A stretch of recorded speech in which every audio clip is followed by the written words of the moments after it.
আগে তো খাদকের পাল্লাই হয়েছে। হ্যালো, আসসালামু আলাইকুম, সবাই কেমন আছেন? নতুন একটা ভিডিও নিয়ে চলে আসলাম। আমি মোহাম্মদ বাইদ হোসেন। ভিডিওটা একটু লং হতে পারে, সবাই ধৈর্য সহকারে দেখবেন। আজকে আমরা পিকনিক করব ভাই ব্রাদার এবং ছোট ভাই ব্রাদার নিয়ে সহ। পিকনিক করার কোনো নিয়ত ছিল না, বন্ধু বান্ধব একসাথে বসেছিলাম এবং হঠাৎ চিন্তা ভাবনা করলাম পিকনিক করতে হবে। ওই রাতে আমরা পিকনিক করব এবং সবাই টাকা ধার্য করলাম 200 টাকা করে, এবং সবার কাছ থেকে 200 টাকা নিয়ে আমরা পিকনিক করা শুরু করলাম। পিকনিকে যত কোটা বাতা সবই আমার দায়িত্ব পড়লো, এবং পিএস কাটতে যে আমার চোখের জল কতবার পড়লো একমাত্র আমি জানি। মনে আছে আমার বউ মরে গেছে।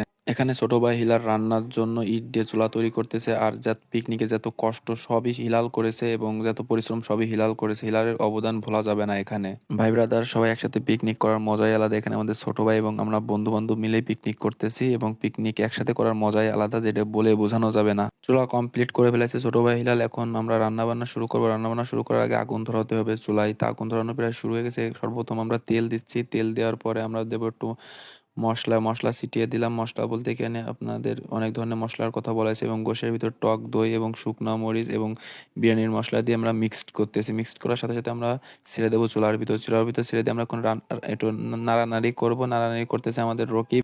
আমাদের পিকনিকে কোনো নির্দিষ্ট কোনো বাবুর্চি ছিল না, এখানে হাতে পিতে সবাই একসাথে কাজ করেছে। ছোট ভাই এবং আমরা বড়রা মিলে সবাই একসাথে হাতে মিলে রান্না বান্না করলাম। রান্না বান্না করার প্রায় শেষের দিকে বলা যেতে পারে। আর আমরা খেতে খেতে প্রায় রাত 2:30 বেজে গেছিল, এবং আমার বন্ধু স্বপ্ন টক দই ঢেলে দিচ্ছে চুলার ভিতরে, আর রকি একটু নাড়ানাড়ি করতেছে, এবং শুকনো মরিচ হয়ে গেছিল ও পরিমাণ। আমরা বিরিয়ানির ভিতরে একটু সস দিলাম যাতে একটু টক টক লাগে, যেহেতু টক দই দিয়েছি। তারপর আমরা একটু সস দিলাম যাতে একটু বেশি বেশি টক লাগে।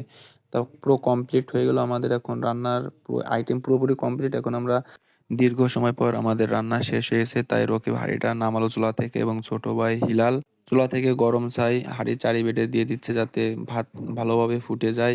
দীর্ঘ 1 ঘন্টা পর আমরা খেতে যাব, তাই আমরা প্রথমে দেখলাম ভাত কিরকম হয়েছে। ভাত আলহামদুলিল্লাহ অনেক সুন্দর ভাত ফুটেছে, এবং গোশের স্বাদ অপরিমাণ, যেটা বলে বোঝানো যাবে না। আর রকিব ভাগ করতেছে। রকিব সবাইকে ঠিক মতন ভাবে বুঝিয়ে দিচ্ছে তার খাদ্য, মানে তার ভাত তার প্লেটে বুঝিয়ে দিচ্ছে। যে যেরকম খায় তাকে সেরকম ভাবে দেওয়া হয়েছে।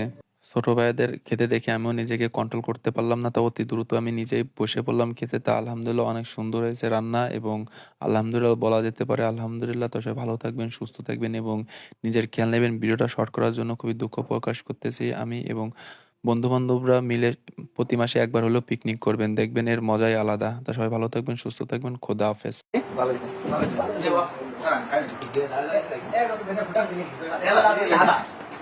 কাল